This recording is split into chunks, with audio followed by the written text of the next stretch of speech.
Savannah's home.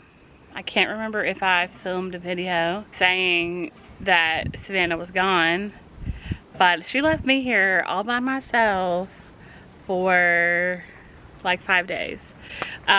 Really, her brother had a wedding. Well guys, I have made it to our stock tank location. I have unloaded everything from my trailer and put it inside the van. This is actually stuff that my grandma bought when we were doing our Instagram sale, so I am taking all of that to her.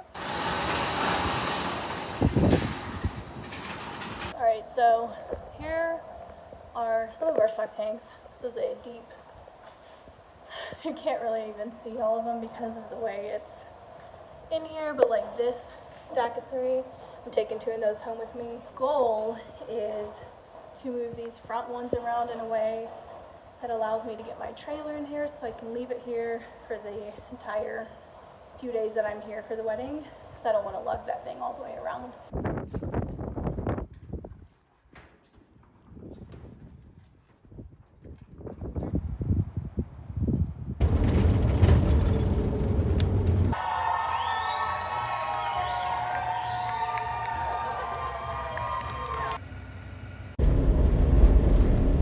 And I stayed back to take care of some things. While I was gone, Casey did some plant shopping and started planting things in our green stalks. So they will come to you like this. This is the original planter. It has deeper pockets. And you essentially put, I believe it's a bag of soil in each one of these tiers. And I'm going to assemble that. And also, so we already had some things growing. Like, we brought this from our old house. These are strawberry plants. Unfortunately, the chickens got to them, so they're not doing too hot.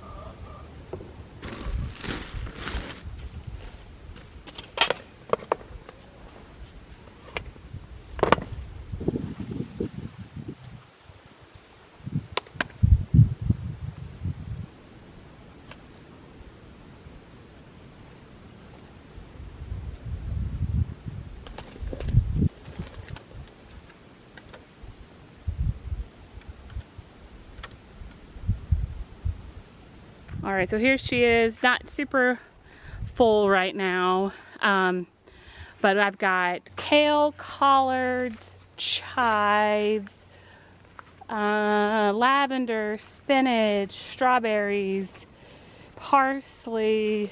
So it's kind of cool that in just that small amount of space, I should figure out the square footage, that you can grow all of those. Our tulips and buttercups have started blooming, which is really exciting because everything is brown. We haven't had anything green here basically since we first moved here, when the trees were green, you know, because our ground is just dirt. So that is a very refreshing sight to see some color and life growing on our land. And while I was gone, the tent carport that we set up collapsed. The wind was nuts. Our neighbors had told us that March was like a super windy month, and you know, I had nothing to compare it to, and they weren't lying. I looked out and I did some things to secure the sort of tent thing Even more than what we had initially done, and I thought, okay. But then I just heard this loud crash, and I just knew that it had collapsed. And it was wild because the fabric became like a sail, and so the wind would just come through it and just moved it violently, but it was still like attached to concrete blocks. And also, like, I did a T-post in the ground. But anyway, it was a wild couple days, and kind of bummed. And I just I think it was like the day of your brother's wedding, or maybe the day before, I sent you pictures, and I was like so this happened, you know. And like her mind, of course, is like worried about that because she had to do a lot to set up. But it was just like, well, it is what it is. So I just had to move all the stuff, find places for it, which unfortunately our bathroom we've been building has become a storage unit for now. So that was my adventure. So that is something we're going to have to address in the future, but we decided not to go ahead and like spend a lot of time fixing that right now, because we are going to have to do a lot of work to make sure it's super secure. We'll be fixing that in the future, not right this second. As soon as I got back, someone came to move all of the logs from the trees that we had cut down and stack them together so that we are a step closer to having that wood milled.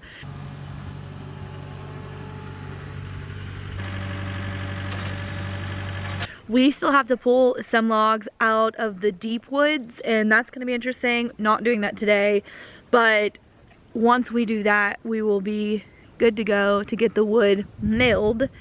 But since we aren't really in a place where we need that wood right this second, it's not at the top of the list. There's a lot of things at the top of the list, but we can't do them all at the same time. So anyway, today we are going to plant a new garden bed. So this area looks crazy. We have our fruit trees. They were set out kind of where we want them, but the wind is knocking them over, so we're keeping them over until we plant them. And then right here where the straw is, that's where our garlic is, and it's coming up, but we're going to put a garden bed right next to that and just plant some things that are good for early spring, just so we can start getting something in the ground. We have big garden plans for this year, and it's not going to be necessarily what we hope to have for the future, but we are hoping to get a lot of in-ground beds going so we can plant lots of things again. But right now we have the green stalks that Casey planted, and then we're going to try to get, this is a pretty long area, so one long garden bed. We've got like broccoli to plant, cabbage, some more lettuce, and I don't know what else. Maybe a couple extra herbs or something that we'll put in that bed. We're going to try to amend it. We did get our soil tested. So our soil wasn't as bad as I thought. Because we've never, until very recently, ever seen really any worms or anything in our soil. But I was happy to see when the soil results came back, we actually had a normal amount of organic matter. It needs to go up more to have a better garden, but we were really high in potassium, which I think is a little bit skewed because we talked to our neighbors, and both of our neighbors have to add potassium to their soil. But what can make the level high is wood ash, and when we had the trees cleared, well, the trees were already cleared, but when they burnt them, they buried it in the ground, and so there's just like pockets where there's a ton of wood ash, and that will really like falsely elevate the levels, but it really is there in the soil, so we're kind of not sure what to do about that.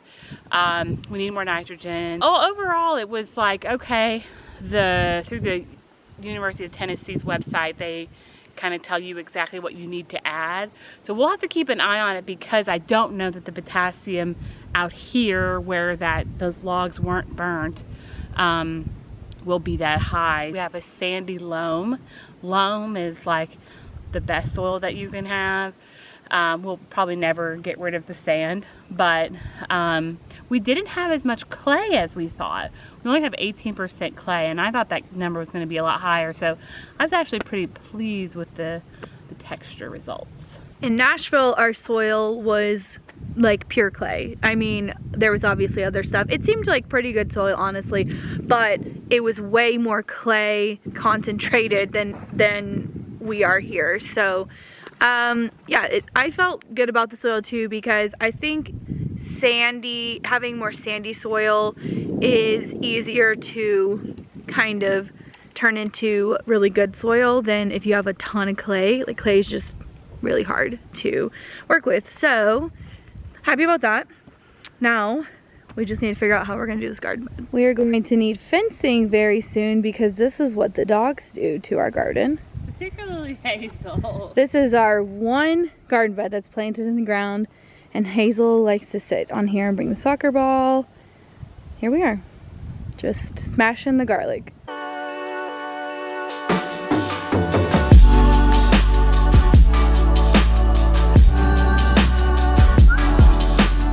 This is the best tool for this work.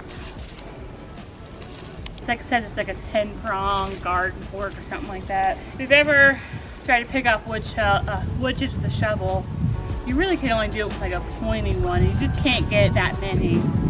And so we did that for a while at our old house. And then I read somewhere someone talking about getting one of these, and it was like a game changer.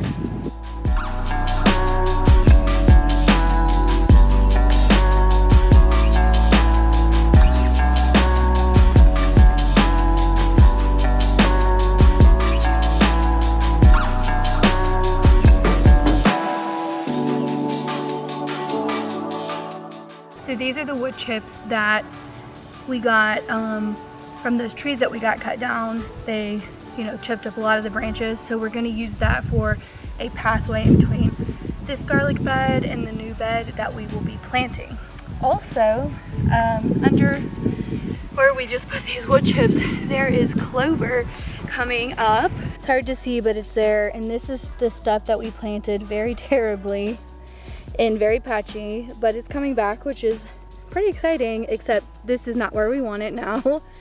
But you can see that there is clover coming back where we did plant it. And yeah, that's exciting because maybe some places won't have just pure mud.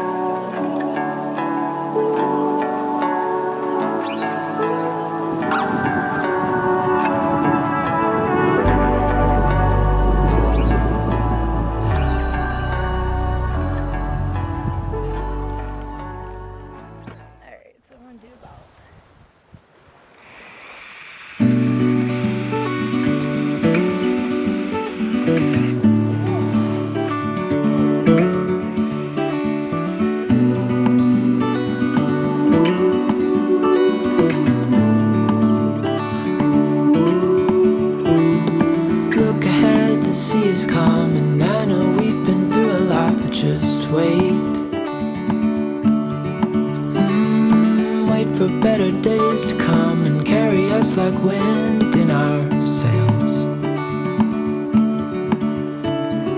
Hold on tight. I am mixing blood meal and bone meal into, this is just like compost, because that's what the soil people said we needed, because basically it's just pure nitrogen and phosphate is what they both are, which is what we don't have a lot of in our soil. I'm also going to add lime because that helps with pH, and our pH is it's a little low, right? A little acidic. I see. So I'm gonna put a teeny bit, not much. Come check out all the different soil colors we have here. We definitely have some work to do to get this to be really great soil, but you gotta start somewhere. This one looks like pure white sand. Got some darker sand, some even darker sand, mixed with some soil. I can smell the shore, it's right in front of us if we just hold on tight.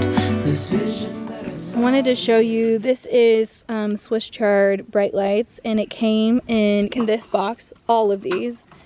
So we're getting 1, 2, 3, 4, 5, 6, 7, 8, 9. Is this a plant? That's too small, but 9 or 10 plants out of that one little cell that Casey probably, what do you think you paid for that? I wish I remembered, but I don't. But it was Like not expensive. less than $3? Yeah, probably. $2 or $3, yeah. I feel like people, some people are different about buying plant starts, like seedlings already planted, but the only advice that we would give anyone is that don't buy branded seedlings like Burpee. What's the other one called? Bonnie. I mean, you can buy those, but they're very expensive, and they usually make sure that there's one plant per cell. So like this Swiss chard situation, they would never sell this with 10 plants in it. It would only have one, and it also costs more than $2. It's like $4 or $5 for a bigger size. So you would have better luck kind of looking at your local co-ops, local greenhouses, places where they start their own seeds. That's where we got our seedlings. They were super, super cheap and saved us a lot of time because we just really don't have the space or capacity to start seeds and keep up with them while we're in the middle of building a place to live. So that's the only advice I'd give about seedlings, about buying them. Also, starting seeds is awesome if you have the space for that. But buying seedlings is not a bad thing either. We just sail with the wind that we've got, and when we're drowning in doubt, just keep on believing. We are dreamers of the shore.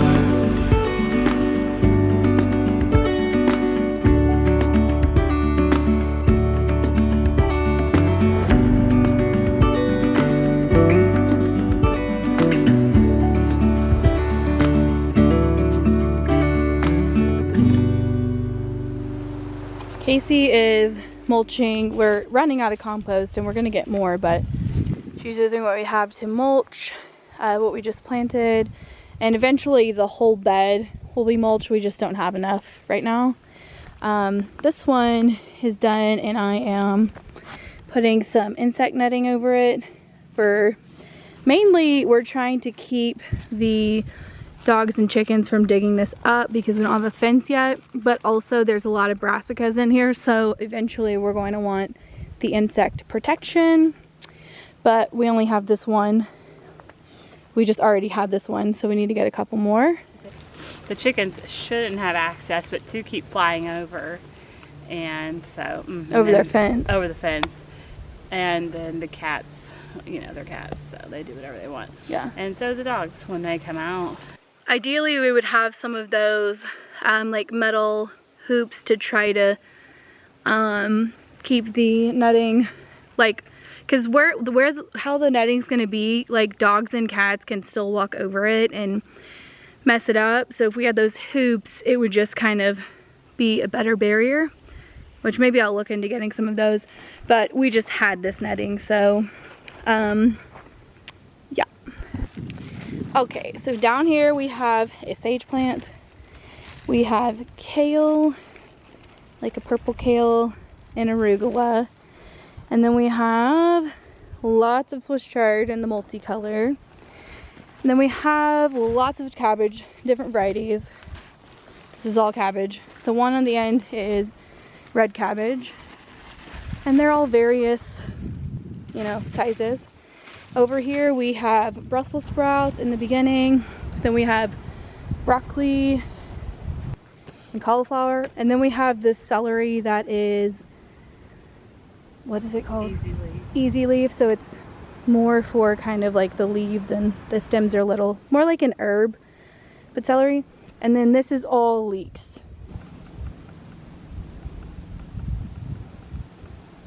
So I mentioned this when we planted the garlic, but the beds are curved, if you can't tell. That's because we are on a slope right here. So the garden beds are curved like this, and the slope, it goes down like that. And it's actually really interesting. The reason you do that is because you're trying to, it slows the erosion of what is bare up here.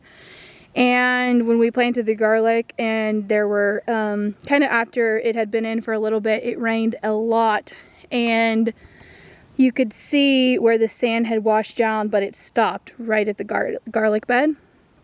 So it works. And once everything really gets growing and the roots are deep in there, it'll work even better.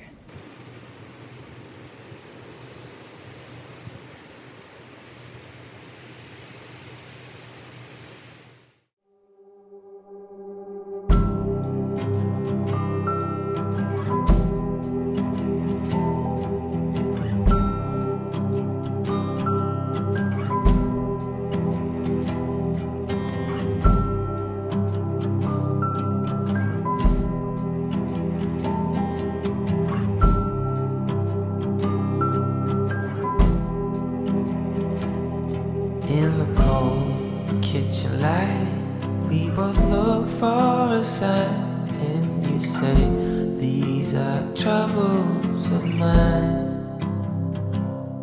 Weary thoughts of breaking up, coming under your skin. Don't know if we should stop or begin. 'Cause I was there by your side, with my eyes open wide, and I know that will always be true. There were no reasons why. Guess all beauty must die. We try hard, but we also so reckless. So reckless. Our neighbor Dave came over yesterday and tilled us up a little garden space. We are definitely big fans of no-till gardening, but our ground is so compacted because it's just been bare all winter ever since it got cleared. So we definitely had to have some tilling done just so the soil was even workable. So the long-term plan is definitely to practice no-dig gardening. If you've ever watched the documentary, it's called Back to Eden Gardening. I don't know if that's exactly what it's called, but they are big fans of wood chips, and we're big fans of wood chips. So we've got that pile, you know, in the back. So in the future, that's more what we'll practice, but we'll also hopefully in the future have lots of raised garden beds, and then we won't even have to worry about what the compacted ground is like anyway. But for now, this is what we're doing. We are going to amend the soil, we're gonna make rows, and from here on out try to kind of do cover crops and make this piece of dirt the best that it can be without doing any more tilling. The Reader's Digest version of Back to Eden and no-till gardening is no-dig gardening. It's basically the soil, the top layer of the soil is actually where all the good beneficial bacteria is and all the good organisms are. Every year when you till it up, you kind of send that back underground and you ruin this like perfect ecosystem. Sometimes, and you kill it too. And you kill it a lot of times doing that. So if we had the time, we were going to be practicing like a no-till or Back to Eden style gardening, we would have left this dirt as it is. We would build on top of it. So you'd let wood chips decompose on there, and you know, just doing compost and things like that, you'd really build up, and eventually the soil underneath will benefit from that, and it will turn into like a healthier soil. This will be fine as long as we don't continue to do this year after year. It's not going to be a big deal, but anyway, that's sort of the thought process behind it. But the documentary, the guy's a little passionate about his gardening style, and if you're not religious, you might be annoyed. He is a religious man, but the practices are great and have great results. And we actually did our in-ground bed at our old house in that style. Another thing to check out that is a documentary type movie thing is The Biggest Little Farm. If you haven't seen that, it's amazing. They do a lot of regenerative farming, and they're really awesome. Just in general, really cool farm. They're actually called Apricot Lane Farms, but the documentary is called Biggest Little Farm, and honestly it's just really inspiring. Even if you're not interested in gardening or farming or anything like that, I think it can still be enjoyed. But for gardeners and farmers and homesteaders, it's really inspiring and a really cool story. Here's a little update on our green stalks. The kale is doing great. Our strawberries, these are the strawberries that we had in here last year. They are coming back to life.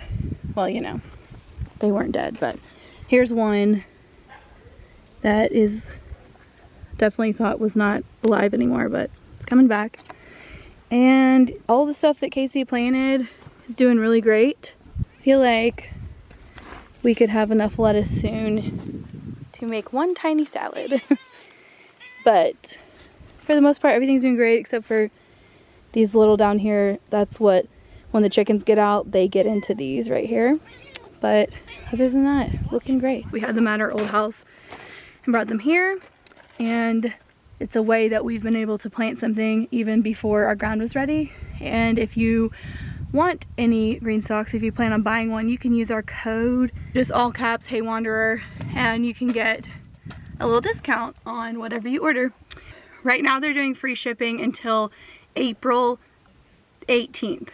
You can do the free shipping and use our coupon and get a good little discount. And I'll put a link in the description box so you will know all that information. I am planting pine berries. They're like, they look like white strawberries. They're actually really good. I thought they were sweeter than strawberries. They kind of taste, they're called pine berries, and they kind of do taste like a pineapple strawberry a little bit.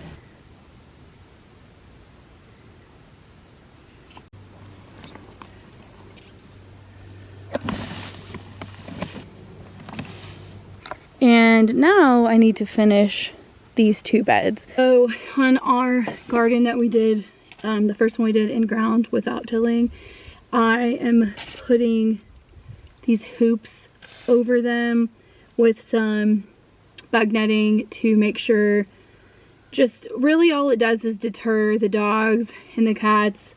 In the wind, it has come off, like in the extreme wind, it's come off. It's gotten cut already. I'm gonna try to fix that.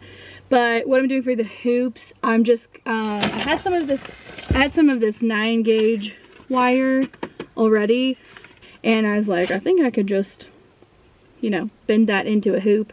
And so that's what I've done. So I'm cutting a few more in for the second row, so that hopefully I can protect both of those. It would be nice if the bug netting would stay on and we could protect all the brassicas from the cabbage, butterfly, and worms, but we'll see.